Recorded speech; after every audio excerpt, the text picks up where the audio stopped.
the show. Danielle Mercurius. Welcome to the show. Welcome to the show.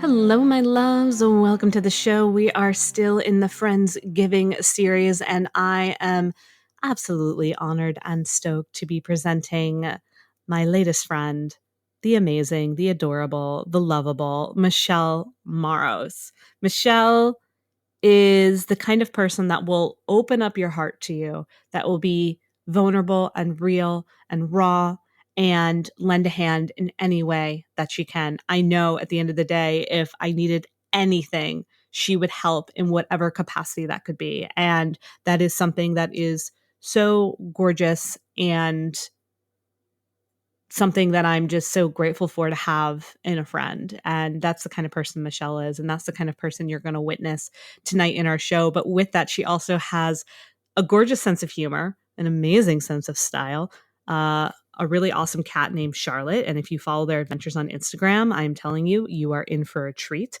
In addition to that, Michelle is the co-founder and creative director of Peaceful Mind, Peaceful Life, which is a nonprofit that is dedicated to promoting meditation and mindfulness practices. And it's not a cookie cutter organization in that way. They are bringing like cutting edge services to the places that need it the most. And I'm telling you, just one look at their Instagram, at their website, and you know, whoa, they are the real deal. They're also almost up to 1 million followers on the Instagram. Kudos. Can we get a round of applause?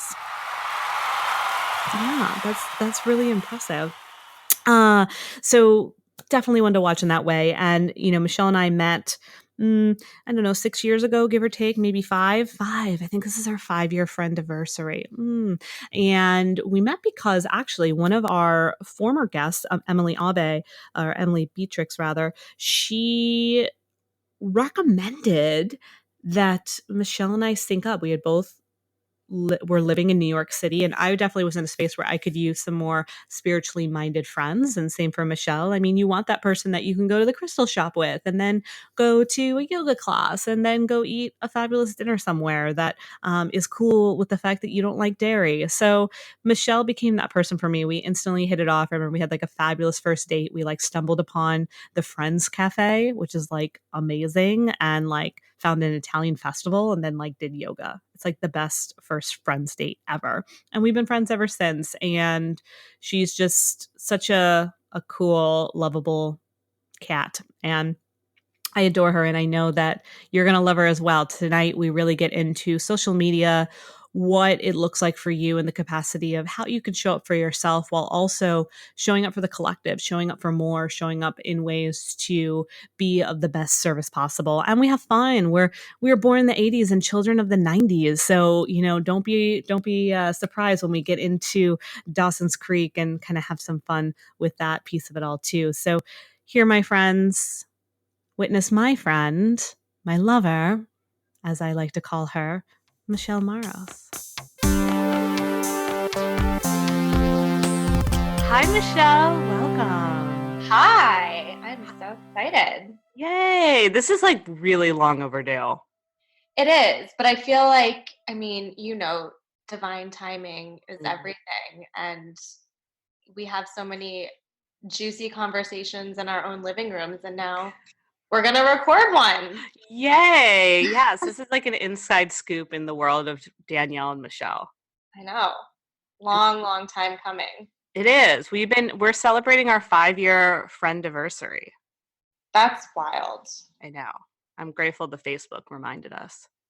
Yeah, you know, technology is good for that. Yeah. How would we know that we'd been friends for that long? We would have to do the math. Yeah, we can't do math. That's not what we're about.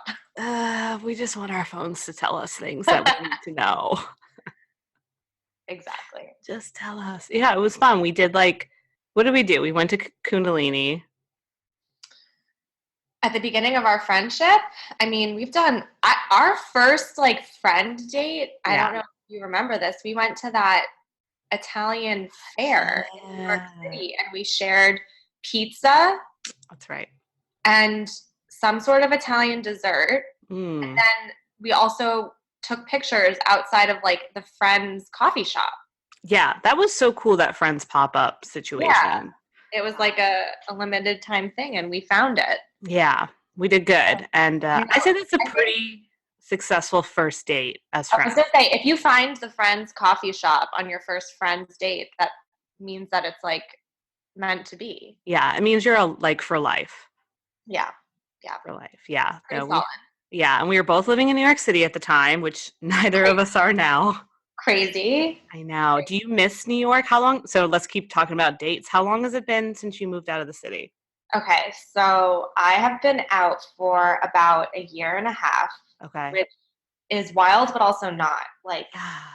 time is so funny, but I miss New York, especially this time of year Yeah. because I'm in Florida. It's 90 degrees and Oof. it's like October, Yeah. and I want a sweater. Yeah. I That's want to wear a why. sweater. I want to wear boots. I I want know. to like go to an apple orchard, and that's not in the cards. So No. times like these, I do miss the city, and it's been a while since I've been up to visit. So maybe you're prompting me to get my Yeah. butt up north. Fall trip. Time is ticking. You have like 6 weeks.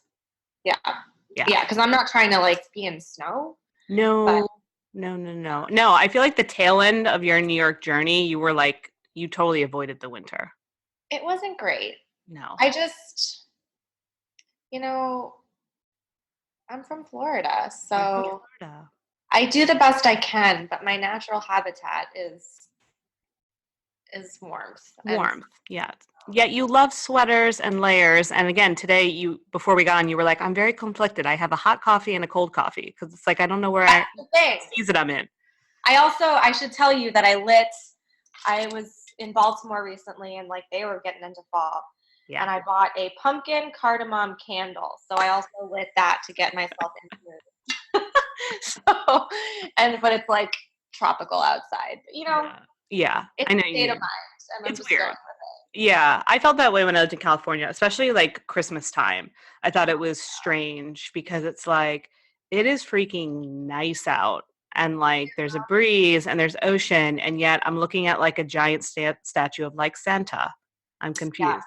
Oh yeah, Christmas is the warm weathered holiday for us. Yeah. Go to the beach on Christmas. Yeah. That's wild to me. Such is life. Yeah. That's So why we anyway. have Hallmark movies. Oh my God, I can't wait for Hallmark season to start. It's coming. I feel it. I'm getting ready.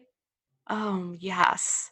I Yeah. hope there's lots of new ones because There's gotta be. I feel like I did most of the ones from last season, their Yeah. due diligence. Yeah.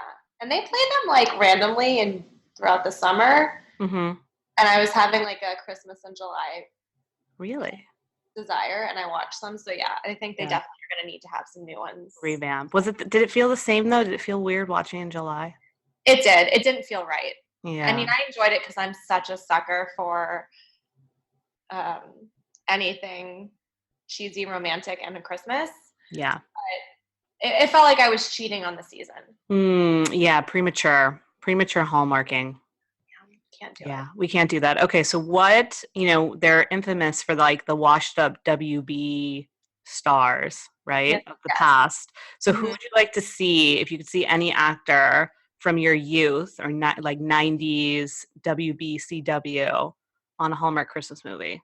Okay, Male so and female. actually, the only thing that comes to mind for me right now, and neither of them are washed up, but it would be like my WB dream because I'm still not over it, is if Joey and Pacey from Dawson's Creek I knew you were going to say that. a Christmas movie. I Or knew it could be like a picking up from time while it left off. I don't know. But really I'm a cute. huge Pacey fan, and Yeah. I know Joshua Jackson obviously is still doing a lot of things, and so is Katie Holmes. So it's not like they're Yeah, itching. spare time. Yeah. If I could, make a wish on a Hallmark star, it would be It would be for Dawson's Christmas. to return to the creek. The return Christmas. Christmas at the creek. Oh my God, Christmas at the Creek. That's what it Fun. would be.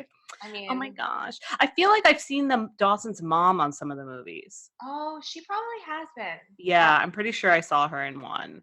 That makes sense. Jen Williams, or Michelle Williams rather, she's definitely not going to do it.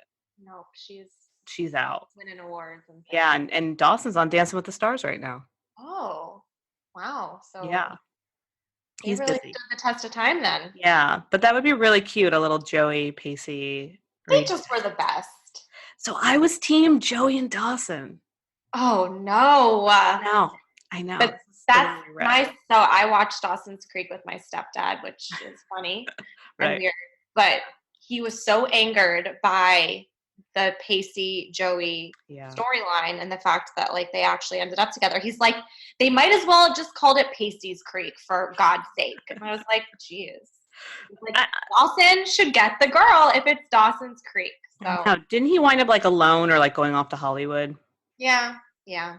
That, I felt that when I watched it in real time back in high school, or I don't even remember when it came out. It might have been like end of junior high, early high school. High school, yeah. It was, yeah. I remember because I remember too the fashion. Like they actually wore relatable clothes. Like you could find what they wore at the Gap. Totally. In like American Eagle. And like early Abercrombie and Fitch. Yeah, like you could actually wear what people were wearing on TV. Where now I feel like that's not the case so much. No, you're right. That is weird. Yeah, but I just always remember like being like going to the Gap and like finding the sweater and whatnot and be like, yay. Or like the Abercrombie tee. So when I would watch in real time, I was totally team Dawson Joey. And then I feel like maybe in my early 20s, I decided to rewatch and I was like, Dawson's kind of an asshole. And now in my 30s, I'm like, oh, I think Dawson's also a narcissist. Yeah, I haven't watched it in a little bit. I've been meaning to, so maybe this will be the time. But I do feel like, he's a bit of a narcissist. Yeah. I mean, it's called Dawson's Creek. I mean, it is his creek, for God's sake. But doesn't everyone share the creek, or is it specifically his? The town's creek. But it is true, I think. But I guess, in high school, I mean, I know that it's a scripted show, but in high school, we don't even know what we're doing. No. So, we don't know what we're doing. I didn't know what a narcissist was. No, and he thought that Joey was only for him. Yeah. And it's like, man. And I love that. I know. But I think there was a part of me that loved that because I wanted a man or a boy or a teen. Oh, totally. That wanted me like that. But see, Pacey was the bad boy where he was like, yo, Dawson, I love her too. She's mine. And the fact that he was like a little more reckless and he got into trouble and he was like, from the other side of the creek. Right. That's where I was like, hello, Pacey. Yeah. Yeah. That's true. What did you think of Andy? We're really going into Dawson. This is just becoming the Dawson episode. So, Should we create a whole Dawson's Creek separate podcast? Yeah. I swear there was going to be some personal growth, but there is. So, well, I will find a way to tie it in. Yeah. Maybe we just have our own podcast where we talk about WB shows of the past. Well, I know that you were really into Roswell. I was. So we could really do that. We could do that. Which, random side note, one of the characters from it was on the first episode of the new season of This Is Us. Oh. And it made me happy. That is a full circle moment for us. I was like, oh, he was like one of the secondary characters. But still, his presence was felt. Yeah, going strong. So, wait, what was our thought process on? Oh, what did you think of Andy? Well, this is how I think will tie into personal development. Like, perfect. He wasn't Andy like kind of labeled as crazy? She was. I remember she would go to therapy and have to take medication. Yeah, they really labeled her. I mean, I bet going back and watching it, I would have a lot of feelings about it. But it's like before mental health was a thing that people thought was for everyone, she was like the one that needed help. Right. And troubled. Yeah. And, I mean, I didn't like her and Pacey together because I was like, all right, get her. It don't make sense. Yeah. But I felt that they really labeled her cruelly. They did, and they went to the extreme because, so here's the thing, I've been open on the show about, I've suffered from depression in and out, and I don't really go with labels anymore, but technically if we went back in time, at the onset of like puberty, preteen, I was kind of diagnosed as having ADD, and because of the ADD, it would then pivot into depression, and so I did go on Prozac in junior high, I started taking Prozac, and I took it all through high school. And while I never felt like I was the extreme of Andy, but it almost was like confusing because in some ways I was like, cool, we're talking about mental health. Here's a character that's going to therapy. But then they made it like she was, she was psychotic. I think at one point, didn't she have a psychotic break, or didn't she have to go to a think psych so. ward? I Like, it think was she did get taken away so, or something. yeah. And I feel like now it's like, whoa, whoa, whoa. So, Yeah. well, It made it antidepressants. seem like anyone that had a glimpse of a mental imbalance was going to be one fell swoop away from being locked up in a mental institution. And Right. Yeah. Like, I remember. it's black and white. Yeah, it's not, because I think her mom was crazy or something. Yeah, I And think you're right. so she got it. And I still just remember this episode where she like went to the medicine cabinet and like her hand was shaking and she goes to take like the meds, yes. like, and almost like that was the answer. Yeah, totally. Which always confused me because it was weird. Even again, like I knew nothing of that world. But being on Prozac, I always felt like it was this like weird secret and almost like I shouldn't be taking it. And it was also confusing because I also was like, am I just supposed to take this for the rest of my life? This is very like, I didn't really, it's a very confusing thing. And I think it can have an impact on you in that stage of your life. Totally. I mean, I was on Zoloft in school. Mm-hmm. I mean, it would probably be fascinating to learn how many teenagers at one point or another are, because I think high school is tough anyways. Mm-hmm. So it is. And like one thing that I've been kind of thinking about lately, this kind of leads into what I've been thinking about. We do a lot of work about, our inner child, which is very important, right? We want to look at that. But what about our inner teenager? Ooh. Right? Yes.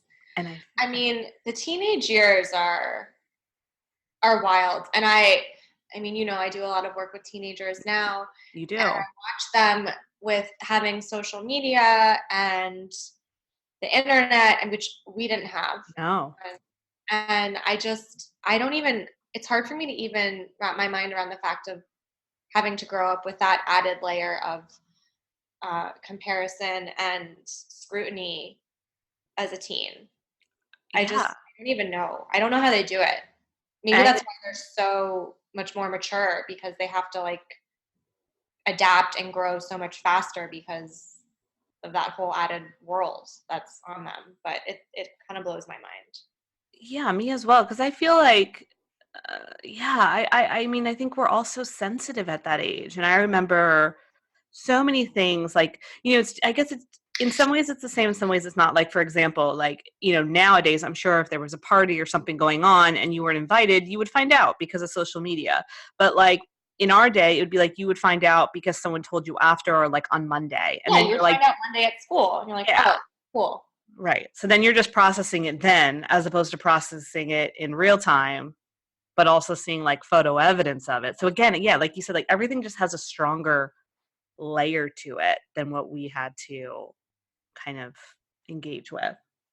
Well, even it's like it goes deep down into even like the little minutia of details of, let's say you are invited to the party and you take, 15 photos, but Instagram only lets you put 10 in a gallery and you have to choose the photos. So like, who do you choose to put, like whose photos do you choose to put up and in what order, and who do you choose to leave out? Like there's so many nuances of like emotional vulnerability that go with like even crazy things with like putting up a gallery on Instagram as a teenager.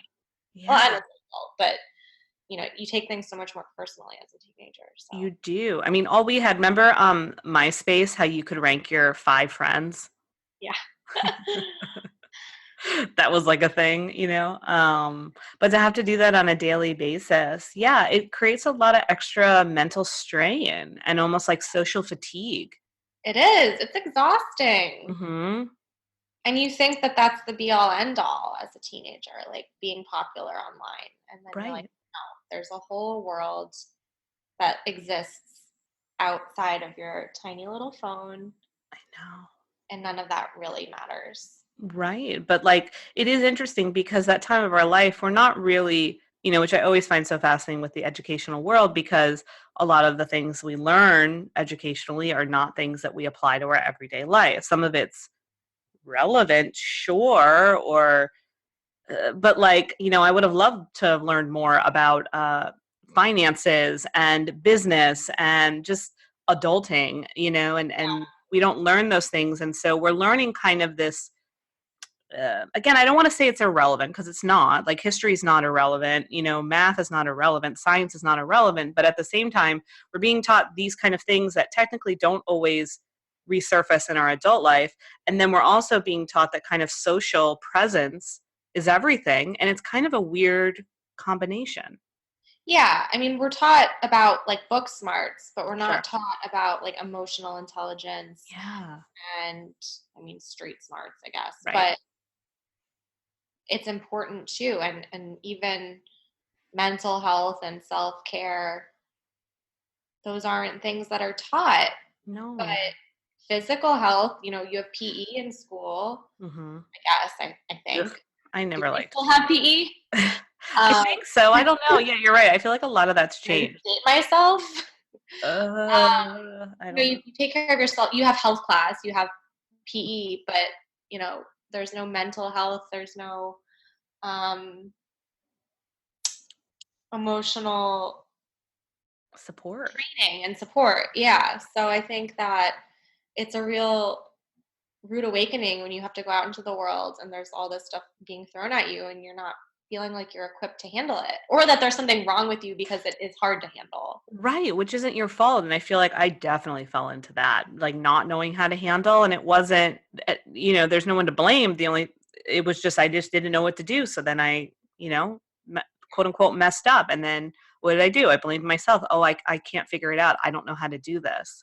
Right. It's like, but you Vicious cycle. yeah.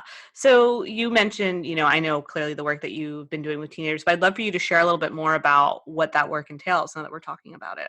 Yeah, would love to. So we are currently, the nonprofit that I work for, Peaceful Mind, Peaceful Life, is currently in its second year of running a fellowship for high school students that become dually enrolled in our local university to learn about activism and social change and community organizing and leadership.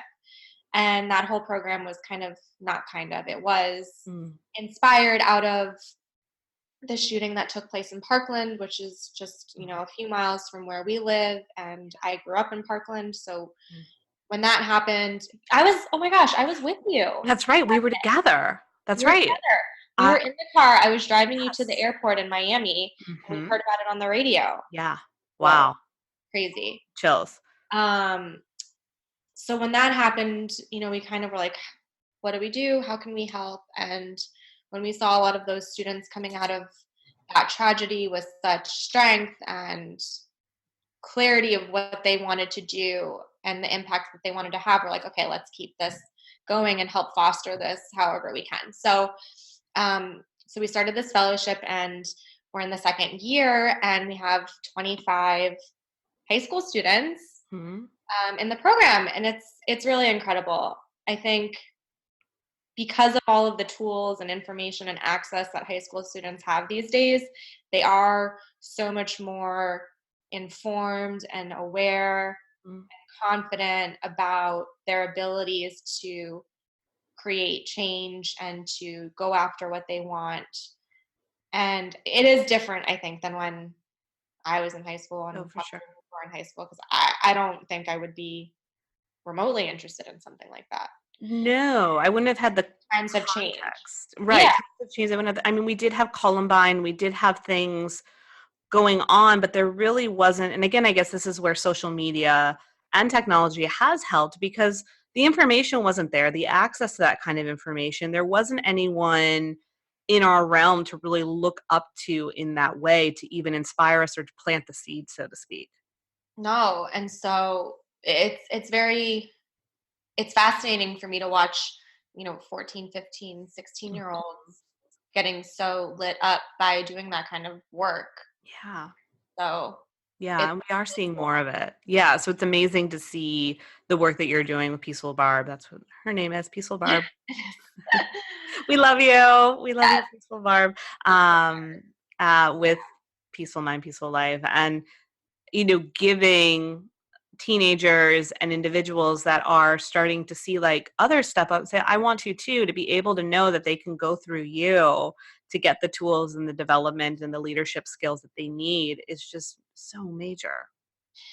Yeah, you know, it's the big thing too with why we did it this way with through the university is so that the high school students become dually enrolled in the university, so they get college credit. Um, Mm, so when they do go to college, they're already going to have 6 college credits to that's apply to awesome. their gen ed or whatever Uh-huh. they're majoring in. Yeah.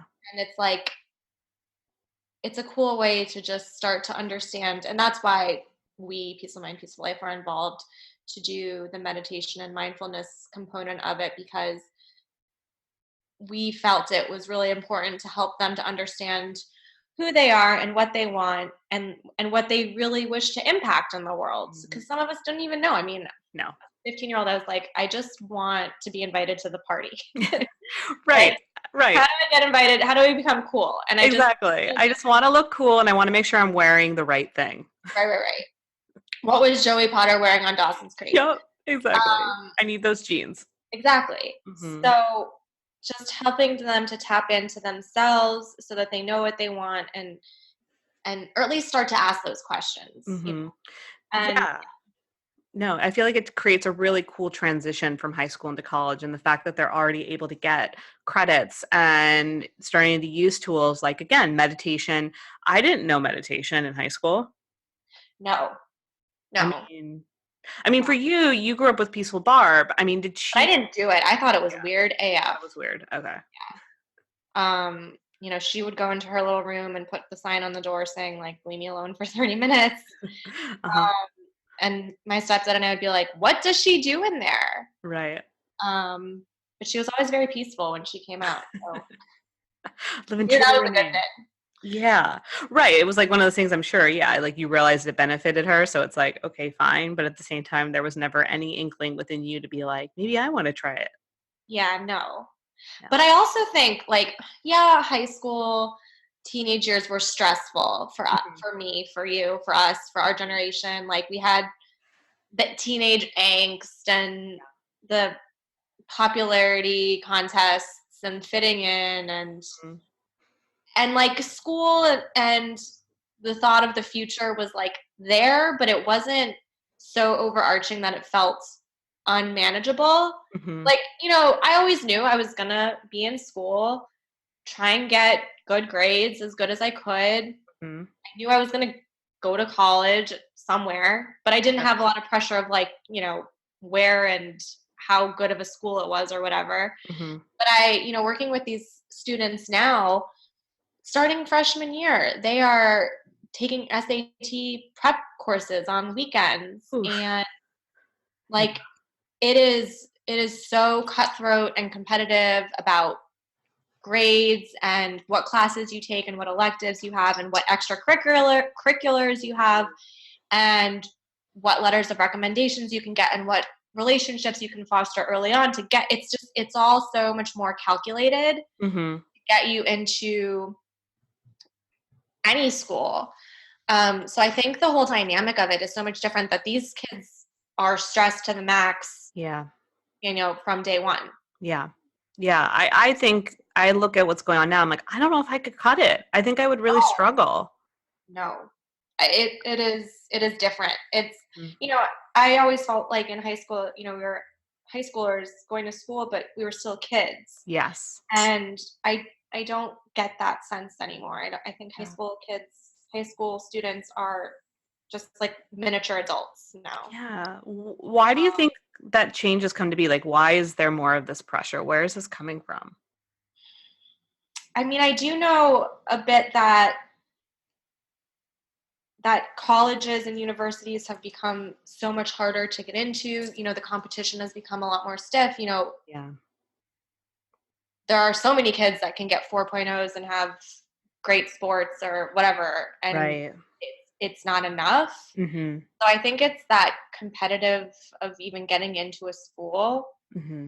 Um, but I feel probably like what drives that is the whole social media internet presence, because everyone knows everyone's business. Right. So It's it's like it's this whole so public.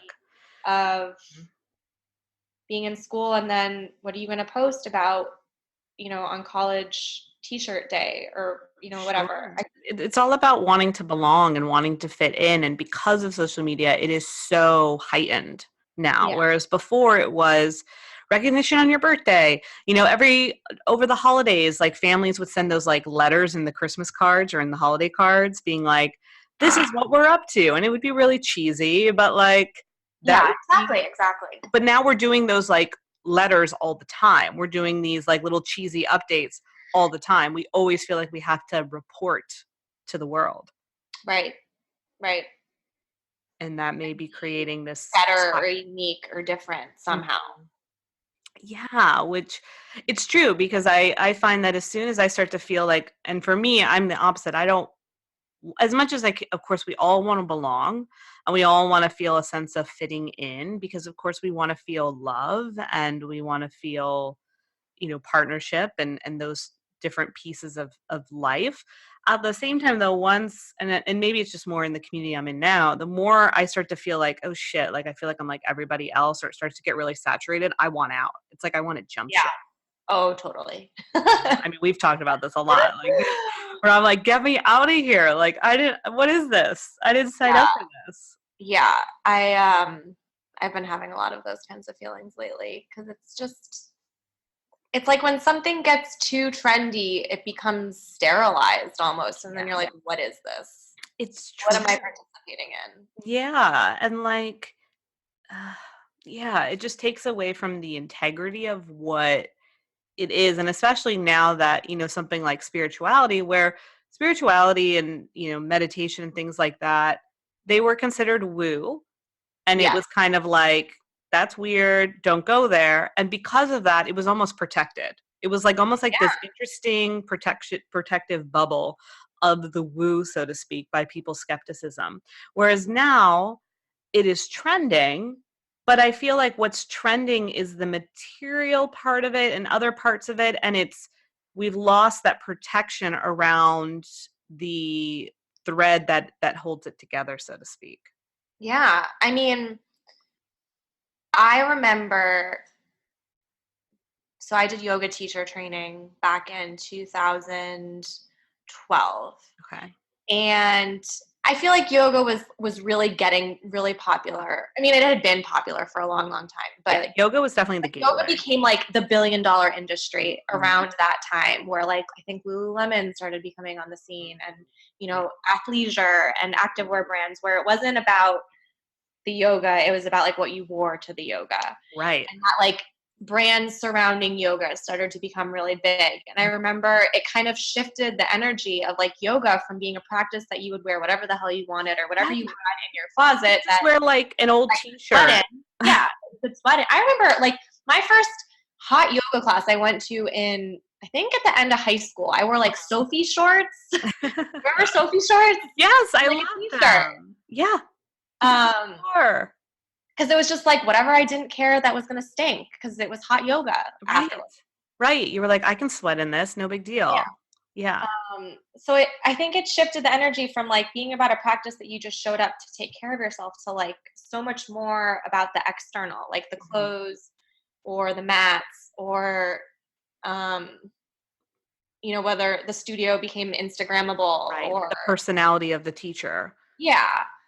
So I saw that happen with yoga, and then I think that became a huge industry. And then not long after, the meditation and mindfulness sphere kind of became the next big billion-dollar industry, where people caught on to the trendiness of it. And obviously the benefits of it are certainly incredibly important, but it also, people saw number signs and dollar signs next to that industry. Yeah. And I think when it became so big and more monetized in that way. It took away some of the essence of like what it really was and what it really is about. Yeah.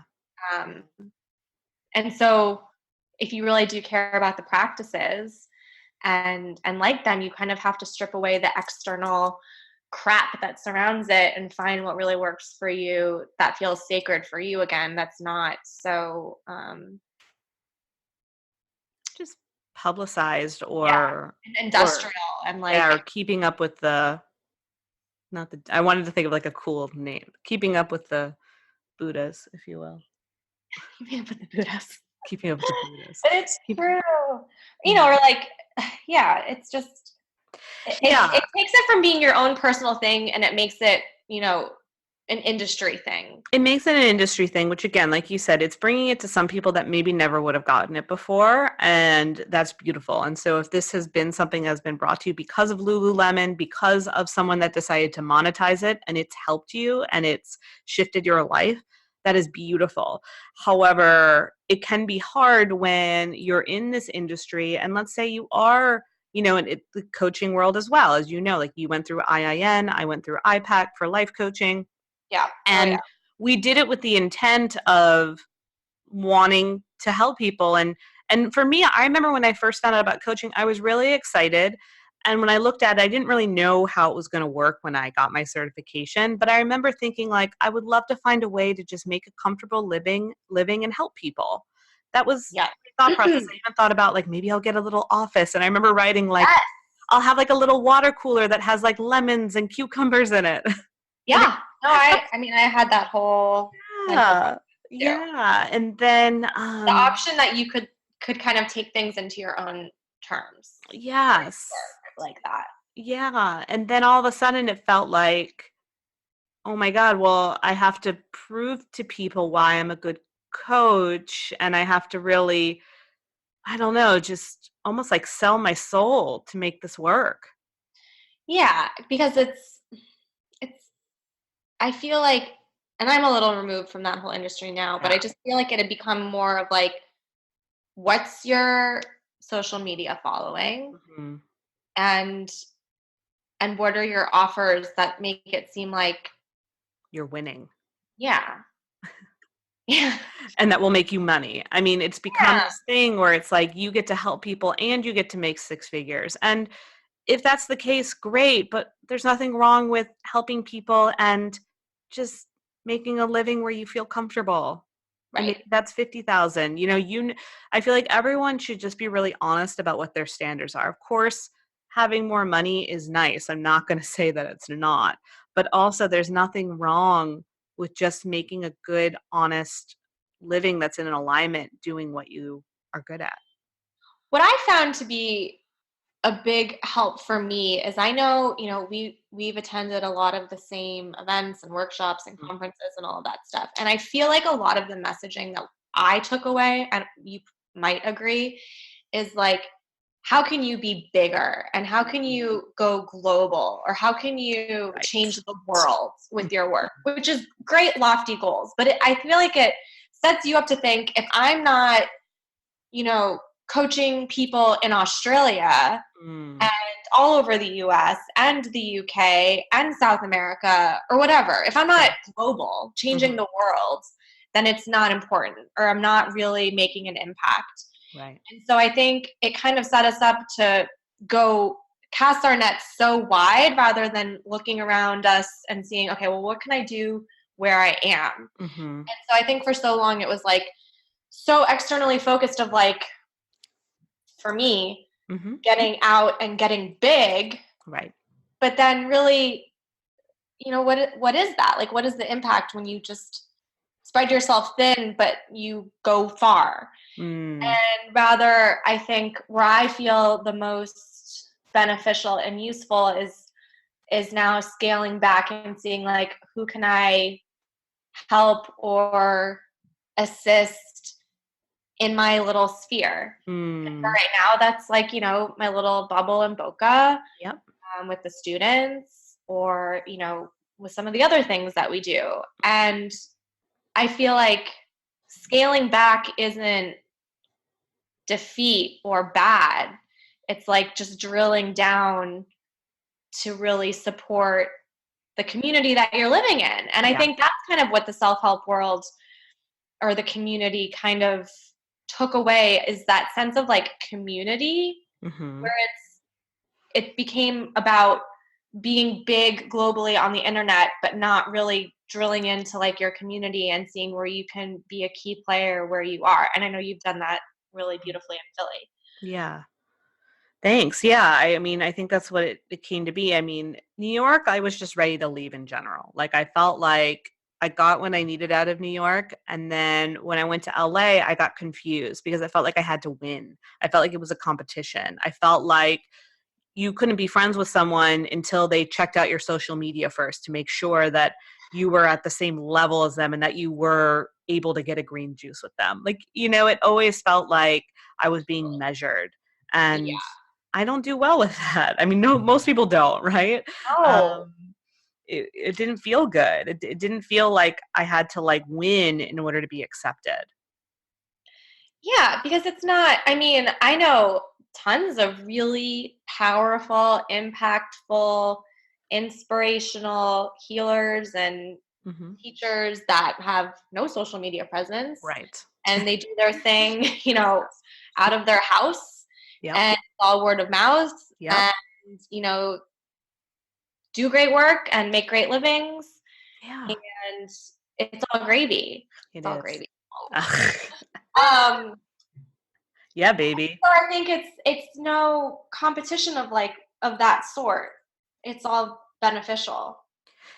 It is. And I think, two things. It's like, and I've been starting to share this with my community and individuals I work with is, now for some reason we're so programmed to believe we have to have a following before we can start. And Yeah, it's like, no, like if you don't want to have a like if you want to have a following, go for it, pursue it, and you will. I believe you will. right. But if that doesn't feel natural to you, if you don't want to be online, but you think you should be online, then you shouldn't. Right. And trust, like, especially with like healing work, just like what you were saying. I mean, what did people do back in the day? There have been healers and energy workers and coaches and doulas and shamans and individuals doing this work for years upon years upon years, and they've been able to make a living. Same for you. And if you trust in this work, and if there's integrity around what it is that you do, just start one person at a time. I was literally telling a client Yeah, last night, she's like, I just don't like online. She's like, I feel like I'm just supposed to help my town. And I'm like, beautiful. so That's good. your mission. Help your town. Cause she's like, there's no one that does what I do here. And I'm like, great, go for it. At least it'll be in person. I think that's, what a lot of us are starting to crave, that in-person connection. So it's Yeah, like, yeah, you can try to make it work online, and that's going to be a battle. And yeah, trying to make it work in your town, that may take a little bit of trial and error. That's going to take some time as well. However, how rewarding to be able to help in that way. yeah.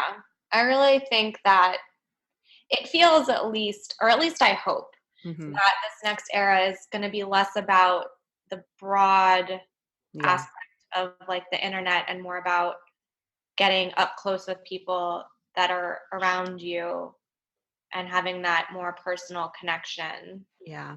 I Because I agree. think that's where we kind of have, it's a source of a lot of our issues, I think, in our country in general, where it's, Mhm. we're all fighting with each other about a multitude of different issues on the internet where you don't see a person, you're not face to Right. face. And Hmm. it's like that Brene Brown quote, it's when you realize it, it's hard to hate people up close. Yep.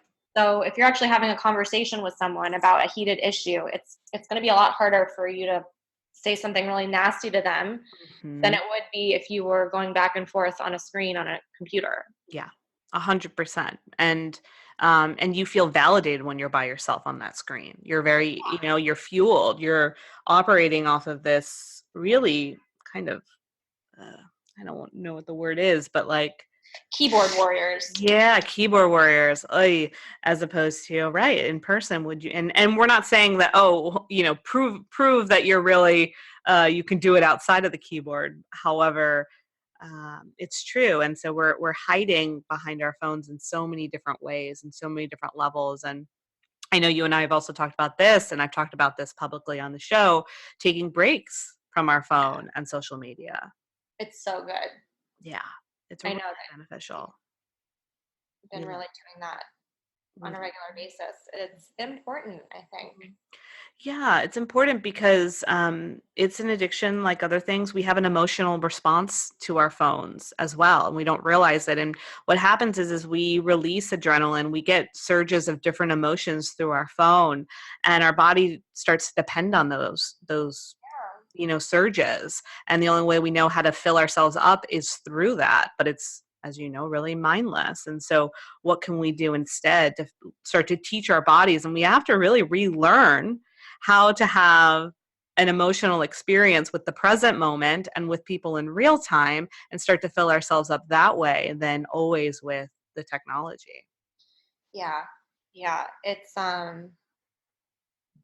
think it's more powerful than most of us even realize, like the addiction that it really has and holds over us. Yeah, because it is. I mean, it is like, I know I've had moments where, I mean, I love my coffee. You love your coffee. That's never going anywhere. Hell no. Just like you and I are lifers, so are we in coffee. If that's our worst I vice, think it is. Yeah. then, I think we're fine. I agree. I've always said that. I'm like, this is great. This is my worst addiction, and I think it's the best addiction. But it's not even addiction. It's just it's an extension. Enjoyable. It's like very like therapeutic for me to have my coffee. Like it's just my time in the morning, and sometimes I make it at my house, and if I want to get out of the house, I'll go for a little cruise down the street. It's a ritual. It is. And it's nice, and it has meaning. And yes. Now, granted, if I don't do it, I will feel something. Right? Works through that too. Yeah. So, if it's one of those rituals that, you kind of always have to stick with Keep it. in check. Yeah. Keep it in check, because if you don't. Drink some water too. Yeah. Drink some water.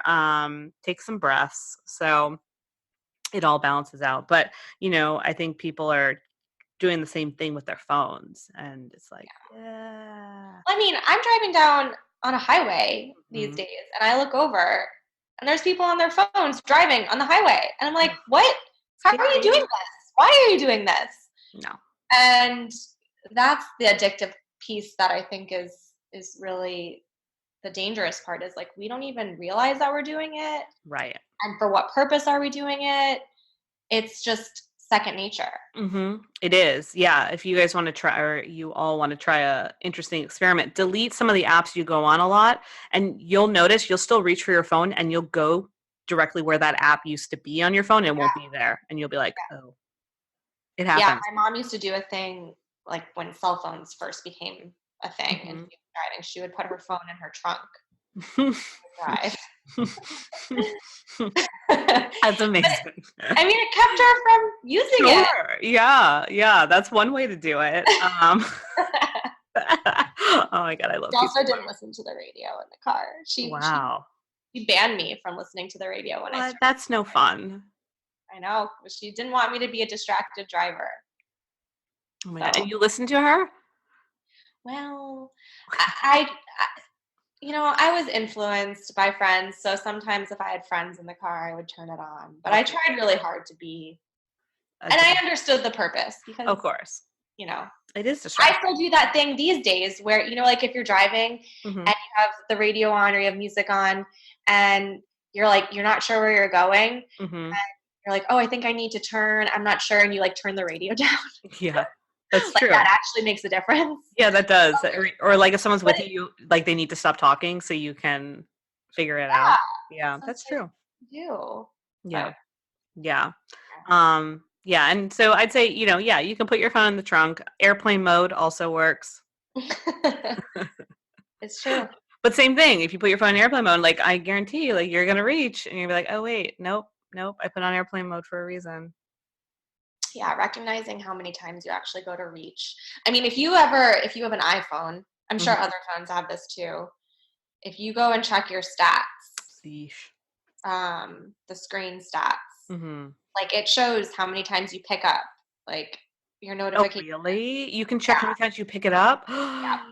And then of course screen time with Yeah, screen time apps and all of that. And you can set limits. boundaries for yourself. And I've done that with some of my apps and social media. Mhm. Because when I saw that data, like data doesn't lie. And so you're like, No. okay, this is not, I mean, and if you're completely fine with that, then just keep Of moving on. course, yeah. We're not I was gonna like, tell do I you. really need to be picking up my phone X amount of times a day? No.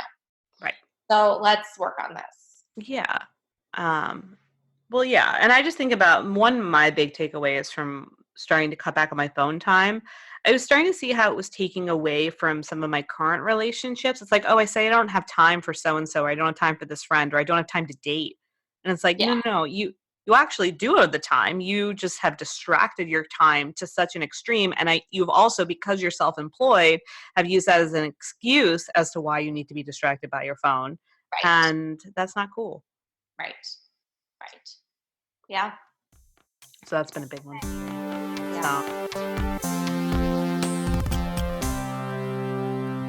all right, we have to take a minute to talk about Peaceful Mind, Peaceful Life, and what they're doing when it comes to fashion. Yes, they have their own fashion line. Every year, they come out with beautifully branded apparel. So good this year. I'm telling you, every year they outdo themselves. So much so that I haven't even gotten mine yet because there are so many different graphics and I want them all. But then I get really confused because I don't know if I want one as a sweatshirt or do I want it long sleeve or do I want a muscle tank? Michelle, Barb, help me. I don't know which one to pick. They're all so amazing. And if you're interested in getting a tee that feels really good, that has a positive message while also does good in the world and supports a nonprofit, then I really want you to check out this apparel line. The link is in the show notes. It's peacefulmindpeacefullife.threadless.com. That's peacefulmindpeacefullife.threadless.com. And if you look in the show notes, we've got a free shipping code for you. It's very jumbly, so I won't say it because you probably won't remember it. So free shipping in the show notes. Go check out the apparel. I'm definitely getting the Self-Love Club graphic, and I definitely want one of the Peaceful Mind, Peaceful Life, peace sign, heart graphics. But again, I need help in knowing how I want them. I mean, I'm cold right now, so I'm thinking sweatshirts. But then in the summer, I'm going to want to sport a cool tank. Oh, the choices. But anyway, I really want you to get one. They have accessories. They're friendly for you, your hubby, your partner, your kids. Go check it out. It's really cool. And don't forget about the free shipping. We love you. Let's do a little pivot, as Ross would say. Pivot. I wanted to share really quickly about, your blog. You're such a beautiful writer, and yeah, I think some of the things that you share, you're so open about with your writing, and you keep things so relatable. I mean, this past week you were just talking about like getting frustrated.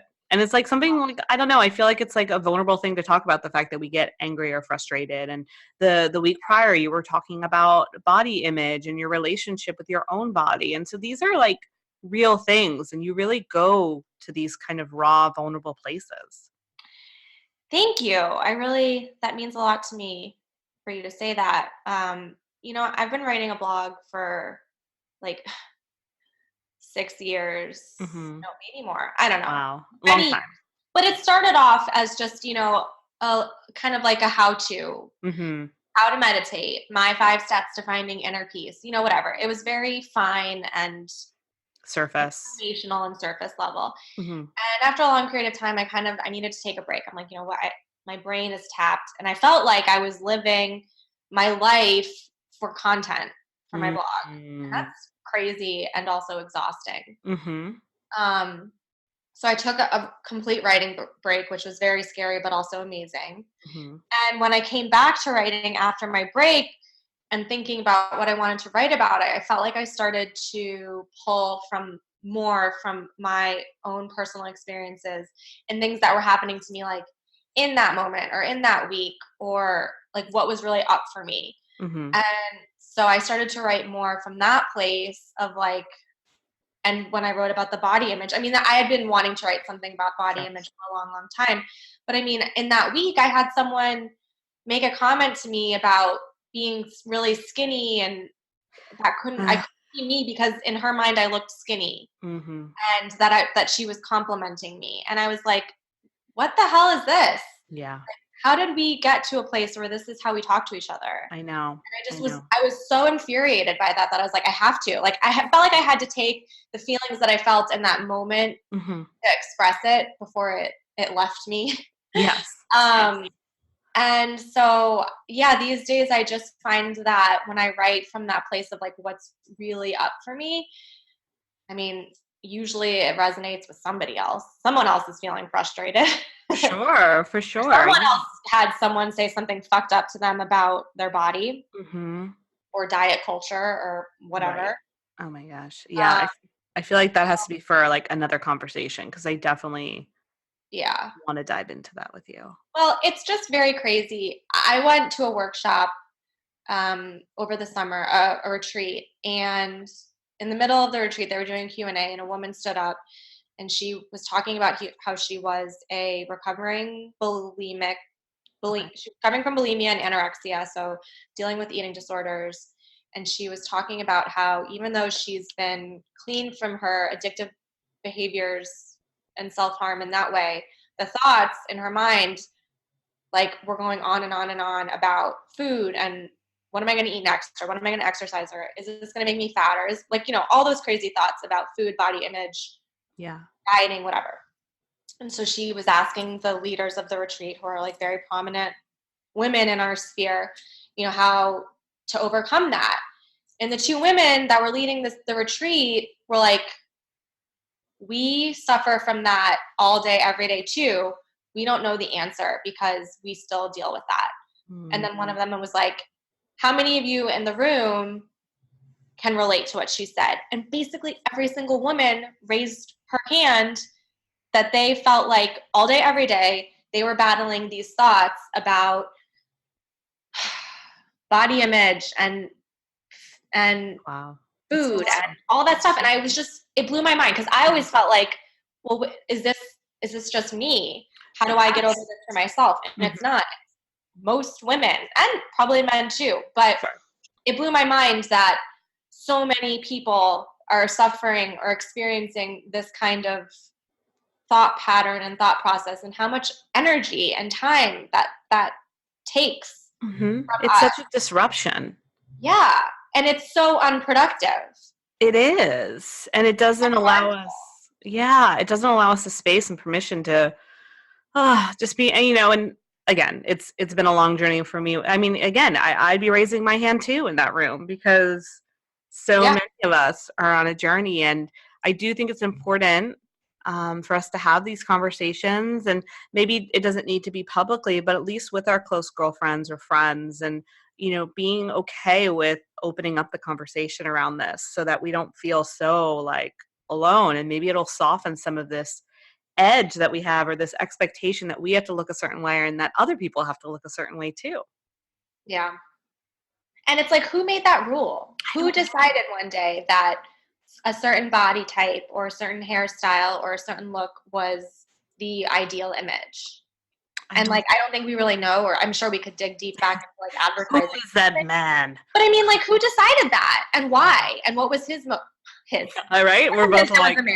Mm-hmm, what was his motive? Like, probably to sell some sort of crap to women. Of course. And so it's like, it's not even real. So it's not real. It's something that was created so that someone could monetize it and made us feel like we needed, right? The word need is associated with lack, right? Like, you lack this, you need this in order to be accepted. And it's really gone pretty wild. It really is. Especially when you just realize it's not real. It's just this perpetuated lie. No. And I've gotten to that quote unquote physical moment where I felt like, oh, I finally did it. I got my body to be how they told me it's supposed to be. And I didn't feel good. I didn't feel happier, and I couldn't maintain it. Right. And then what? And then you feel bad because you feel like you're back at what's it called? Square one? Zero? Square one.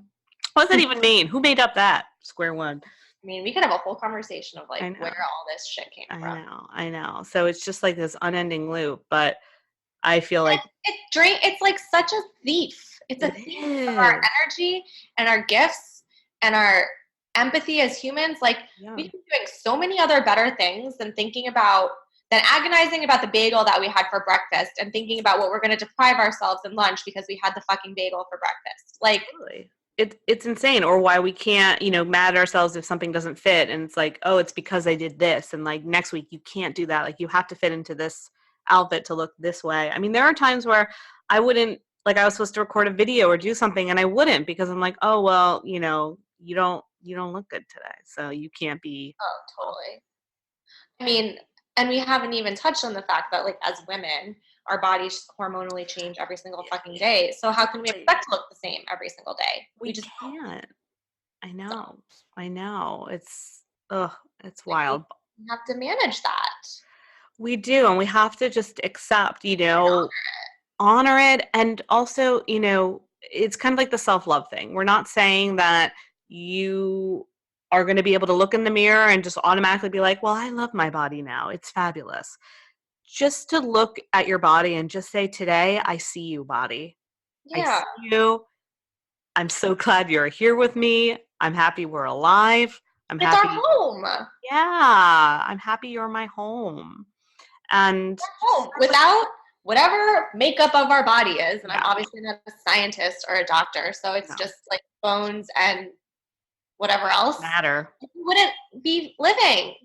Right. So, and like, how lucky for us to recognize that, like, we can do stuff, we're physically able. Yes. Um, And not that's going to the extreme with wonderful. that, Yeah. you I mean, know? I remember when I had like back disc issues and it Mm. was like I couldn't walk for a week.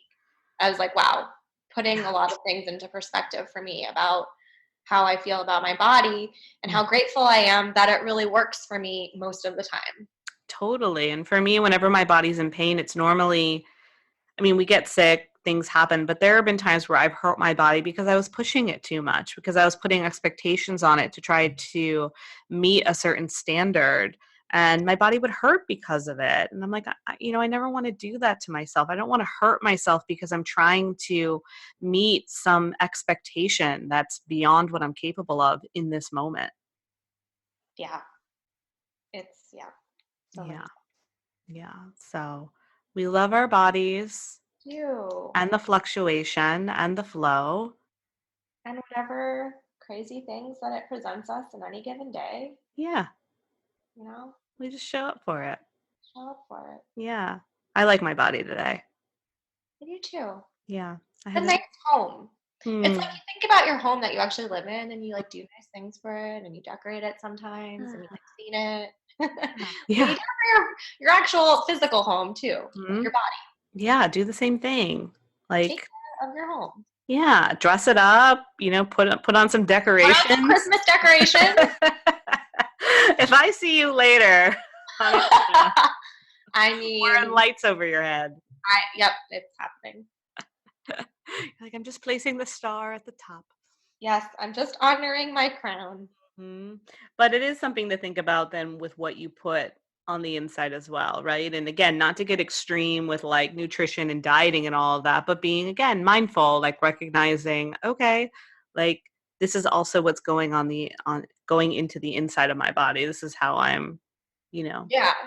Well, I think it's just being more mindful and noticing how you actually feel when you take in anything. I mean, social media, phone stuff, or food and drinks and things like that. And, do you feel good? Mhm. Okay. Do you feel bad? Okay. Maybe don't do that again. It's just, Noted. Right. yeah, Right. Or if you do, just know what you're getting yourself into. Like yeah, me and ice cream, we don't mix anymore. But every now and then, I just want it. But I know it's going to be a time where I'm going to be at home and I can be alone. right.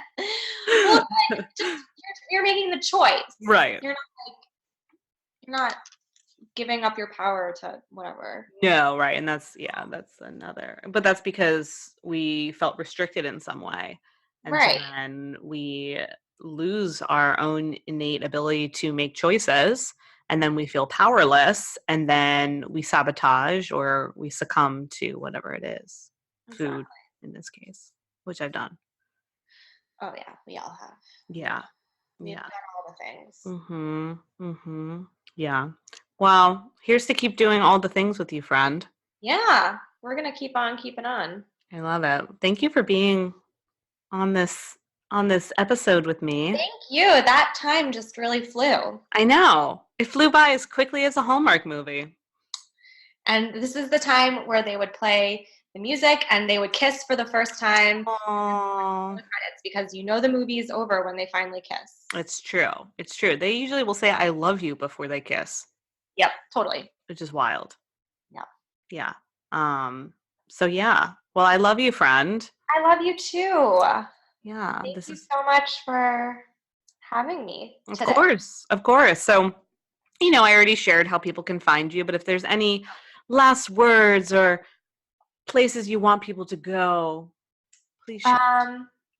I guess just, the blog is a great place to find me and whatever's up for what I'm up to and what we're doing, and social media too. Yeah. If you feel so inclined to be on the social medias. Yeah. Michelle's account is fun. TikToks, do not come find me. Yes. You also must love cats.